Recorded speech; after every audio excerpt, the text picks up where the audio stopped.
Hello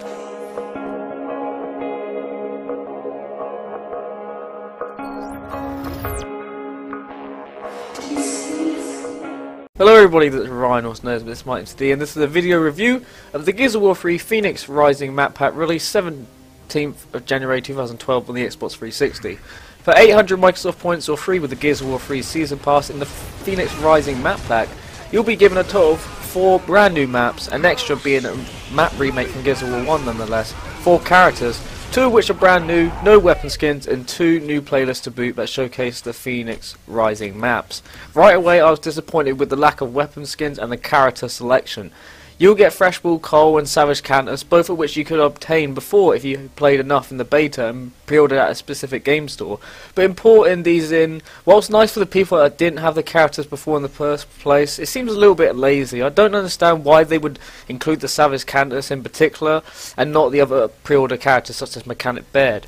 As for the new characters, Savage Marauder and Recruit Clayton Carmine, they're pretty cool, especially the Marauder as he's all spiky and makes him look vicious, but the Recruit Clayton Carmine character just seems like a rushed idea. His armor padding reminds me of one of those robots from the DreamWorks robot film, but in the end I would have preferred a Farmer Dom.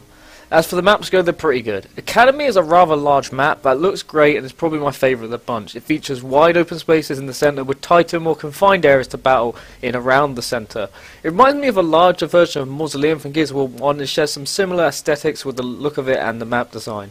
Anvil was probably my least favourite, however. It features quite a lot of little underground areas, quite a few layers and very sharp corners that I do enjoy usually in these maps for games like this, especially in Gears, but this map feels cluttered and somewhat confusing to break down, and the broken down area does suit it rather well and is interesting to look at, but Anvil is not a favourite of mine.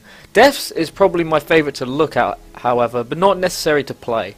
It takes place in the beginning of Act 5, I believe, and the map is completely underwater, for the most part at least. It looks great, with you being able to see the fish and other marine life behind the glass, but the map design isn't too great. It's a bit too open, with very little cover, and it could have done with a bit more in the long hallway. So whilst this is great for boom shots, sniper rifles, and the overall rifles alike, if you're handy with a Nasher shotgun, this map might leave you out of luck unless you're in the spawn areas. The Slab is probably my favourite map to play, but not to look at. It plays very similar to that of the Pit from Halo 3, and that might have been inspiration that Epic Games got from Halo 3. It's easy to navigate, you learn the weapon spawns rather easily. It's somewhat basic in its design, being that it's rather symmetrical. The look of it isn't too great, and Boris designs from Ram's Shadow, I believe, in Act 2 of the game's campaign. But either way, this is a very fun small map to play, especially for Nasher and close quarters combat. Escalation is the final map of the bunch and is a good remake to the Gears of War 1 original. It looks a lot livelier with a lighted city in the background and doesn't look as dark and drab as it did before. The map design stays largely the same, with some areas being slightly expanded, but it's very, very faithful to the original, and I'm glad it's back. It's also nice to know that all these maps can be played in both the Beast and Horde mode variants. The maps in general are pretty good, with standouts probably being Deaths for its look, the Slab for how it plays and how it can be a great map for competitive play, and Academy for everything.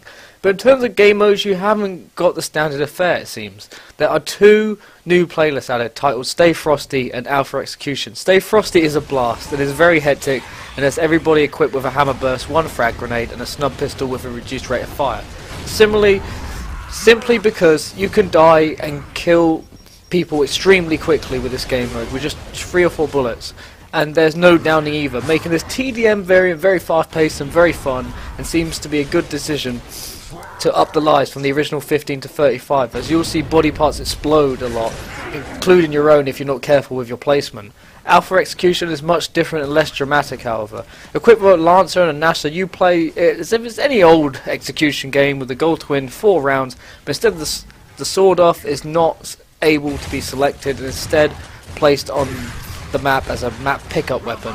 You won't see any hammer bursts or retro lancers either, which is nice and makes the game pretty fair and rely more on teamwork and learning the map more so than a quick kill from a retro lancer or sword off. But in this case, don't expect new players to jump in right away so easily, as this is a very competitive mode already in its first release.